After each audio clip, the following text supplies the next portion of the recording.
I always knew my sister Denise had a flair for drama, but I never thought she'd use my daughter as a prop. It was a Saturday afternoon in late September, one of those in-between days where the heat hadn't quite let go of summer, but the light had already turned autumn gold. I remember it so clearly because I'd spent the morning meal prepping for the week, and Mia had begged to go with Aunt Denise to Target to pick out a new backpack for the school year. Denise had actually offered, which surprised me a little because she wasn't usually the type to volunteer for kid errands. She'd shown up at my door in oversized sunglasses, keys jingling, saying, "Let me steal my favorite niece for a couple hours. You deserve a break." I remember feeling grateful. I remember thinking, maybe she's trying harder these days. Maybe things between us were finally smoothing out after years of little tensions I'd learned to overlook. I had no idea what those 2 hours would actually contain. I spent the afternoon doing laundry, half watching a show I wasn't really following, my phone sitting face up on the kitchen counter in case Mia wanted to check in. Around 3, I noticed I hadn't heard from either of them, but I didn't think much of it. Target trips with an 8-year-old can stretch long, especially if there's a toy aisle involved. It wasn't until 3:40 that my phone rang with a number I didn't recognize, a local area code, and something in my gut tightened before I even answered. "Hi, is this Mia's mom?" A woman's voice asked, calm but carrying an edge of professional urgency. "This is loss prevention at the Target on Route 9. Your daughter's here with us. She's safe, she's okay, but we need someone to come pick her up." I don't think I fully processed the sentence before I was already grabbing my car keys. "What do you mean pick her up?" "She's with my sister." There was a pause on the line, the kind of pause that tells you the person on the other end is choosing their words carefully. "She was with someone earlier, yes, but that person left the store about 40 minutes ago and hasn't returned. Your daughter's been sitting with one of our employees near Register 6. She gave us your number from memory. She's a smart kid." 40 minutes. The words landed like ice water down my spine.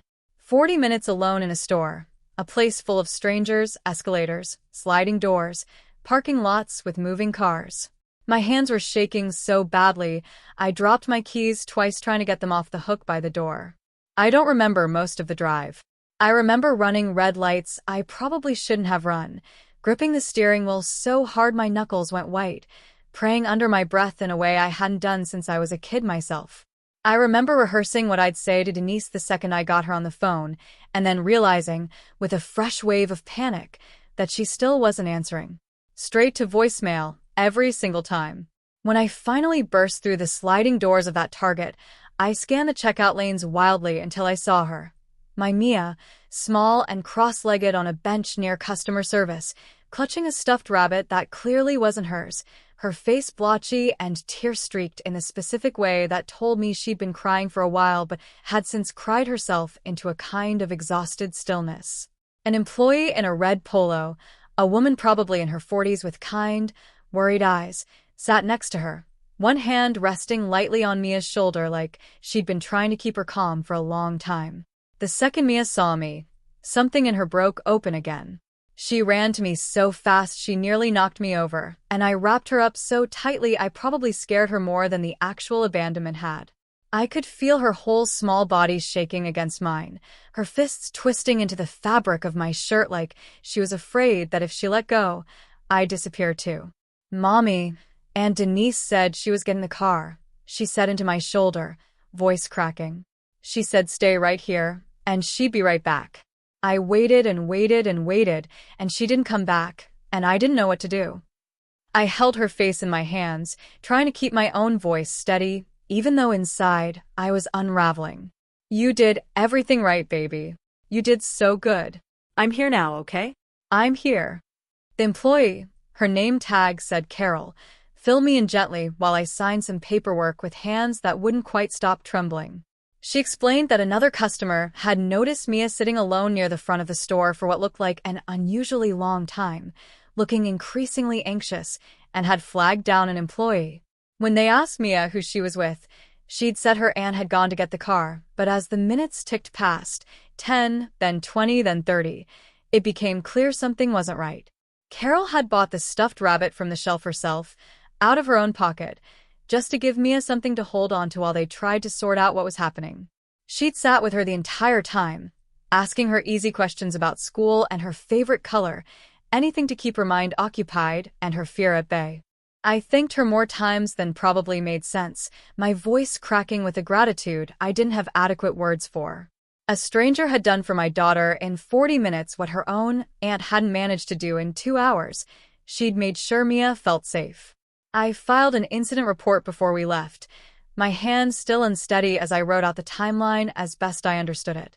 The store manager assured me they'd pulled security footage confirming when Denise walked out and that she hadn't returned to the sales floor since.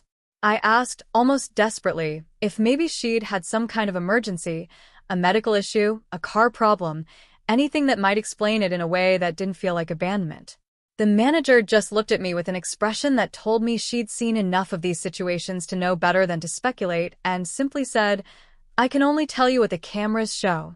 It wasn't until we were back in the car, Mia buckled into her booster seat clutching that rabbit like a lifeline, that my phone finally lit up with Denise's name. 2 hours after I'd first gotten the call. I let it ring twice before I picked up, trying to steady my breathing, trying to give her the benefit of the doubt one last time. "Hey. Sorry, I got caught up," she said, and I could hear something in the background, laughter, maybe a TV, the clink of ice in a glass. "Did you get her?" The nonchalance in her voice hit me harder than if she'd screamed. "Denise. She was alone for 40 minutes. She thought you left her." There was a beat of silence, and then, unbelievably, a small laugh. "Oh my God, I just needed a minute to myself, okay?" I stepped outside to breathe, and then I ran into someone I knew and lost track of time. "She was fine, wasn't she? Kids are resilient. You're being a little dramatic." I sat there in the parking lot, engine idling, watching my daughter's reflection in the rearview mirror as she stared out the window in exhausted silence, and I felt something in me go very still and very cold. Denise wasn't apologizing. She wasn't horrified. She was laughing, telling this like it was already a funny anecdote for the next family gathering, completely untouched by the 40 minutes my child had spent believing she'd been left behind in the world. I didn't say a word about what I was already deciding to do. I hung up the phone with Denise still laughing lightly on the other end, some half-hearted excuse trailing off into nothing, and I sat in that parking lot for a long moment just breathing, watching Mia's small reflection in the rearview mirror, watching her stare blankly out the window with a rabbit pressed against her chest like a shield. Something in me had gone quiet in the particular way it does right before a decision hardens into certainty. That night, after Mia had finally fallen asleep, after 2 bedtime stories instead of 1, after leaving the hallway light on because she asked me to, after sitting on the edge of her bed longer than usual just watching her breathe evenly for the first time in hours, I sat alone at my kitchen table with a cup of tea I never drank, going cold in front of me. I kept replaying Carol's face, the gentleness in her voice as she explained how long she'd sat with my daughter, how she'd bought her a stuffed animal out of her own pocket because a paid employee had more instinct to protect a frightened child than her own aunt did. I kept hearing Denise's laugh. That laugh had lodged itself somewhere behind my ribs, and every time I thought about it, something in my chest twisted tighter. I thought about calling Denise back and screaming at her, telling her exactly how it felt to get a call from a stranger telling me my daughter had been sitting alone for 40 minutes, telling her what it did to me to picture Mia's face when she realized no one was coming back for her. But I knew Denise. I knew that screaming would just give her exactly what she seemed to want, a reaction, a spotlight, a crisis she could later reframe as me being unreasonable, dramatic, unfair to her. She'd flip it, the way she always flipped things, and somehow by the end of the conversation I'd be the villain, and she'd be the misunderstood one who just needed a minute. So instead, I picked up my phone and called my mother. My mother answered on the second ring, her voice warm in that instantly recognizable way, asking how the girls' outing had gone, whether Mia found a good backpack. I remember my voice catching in my throat before I could even get the first sentence out, and I remember her tone shifting immediately, sharpening, the way mothers' voices do when they sense something is wrong before you've said anything at all. "Mom," I said, "I need to tell you something, and I need you to just listen before you say anything." I told her everything. The phone call from the store, the 40 minutes, Carol and the stuffed rabbit, and Mia's tear-streaked face when I found her. I told her about the incident report, about the security footage confirming Denise had walked out and never come back. And then I told her about the phone call, the 2-hour silence, and then the laughter, the way Denise had brushed it off like I was overreacting to something trivial. My mother didn't say anything for a long time, long enough that I asked if she was still there. "I'm here," she said finally, and her voice had gone very quiet, very steady. The voice she used when she was holding something enormous very carefully so it wouldn't shatter. "Send me that incident report. Whatever you have. Emails, the report number, anything from the store." I didn't ask why. I think some part of me already knew, but I wasn't ready to name it out loud.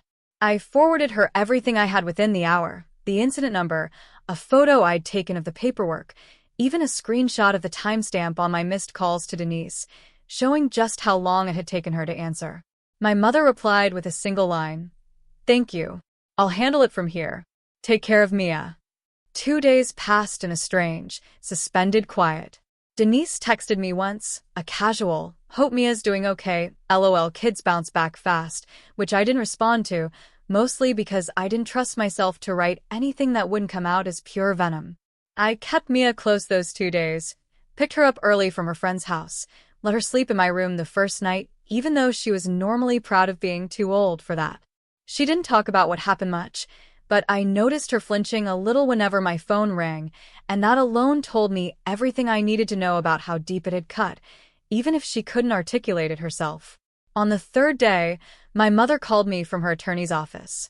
I could hear the particular acoustic hush of a formal room behind her voice, the kind of quiet found in places where important paperwork gets signed. "I want you to know what I've decided," she said, "before Denise finds out from anyone else."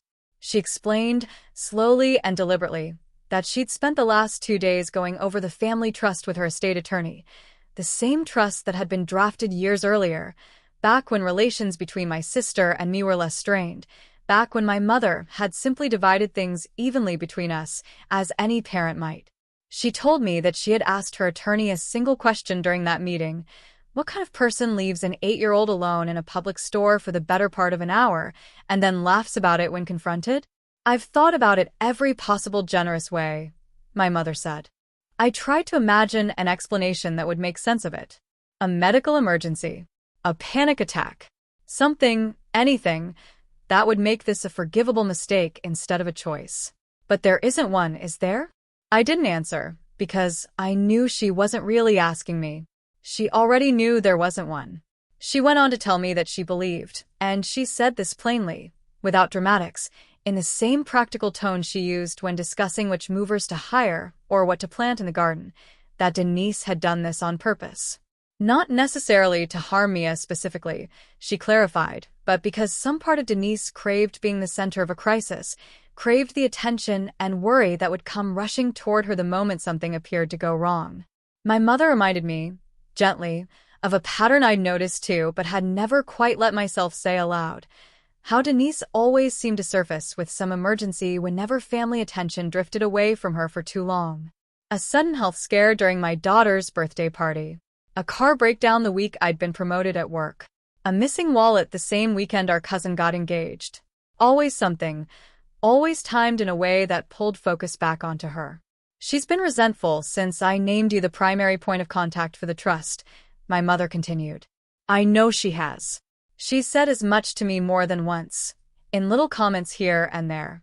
I think, somewhere in that resentment, some part of her wanted to prove she still mattered, that she could create a moment where people would rush to her, worry about her, need her. I don't think she thought it through beyond that. But that doesn't make it acceptable. It makes it worse in a way. She used a child to try to feel important." I sat with the phone pressed to my ear, tears sliding silently down my face, not from sadness exactly, but from something more complicated, relief that someone else finally saw it clearly, grief that it had come to this at all, and a strange, aching sympathy for Denise even now, even after everything.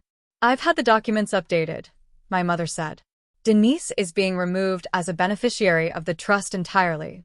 Her portion is being redirected into a new protected account, set up specifically for Mia's education. You'll be named as trustee until she comes of age." I opened my mouth to say something. I'm not even sure what. Some reflexive protest. Some instinct to soften the blow even for a sister who hadn't shown my daughter the slightest softness. But my mother continued before I could. I'm not doing this out of anger, she said. I want you to understand that. I'm doing it because she showed me exactly who she is in a moment when she thought no one important was watching. And I believe her. People tell you who they are, especially in the moments they think don't count. This was one of those moments. The call ended not long after, my mother promising to tell Denise herself, in her own time, in her own way, flatly, without theatrics, the way she handled everything that truly mattered.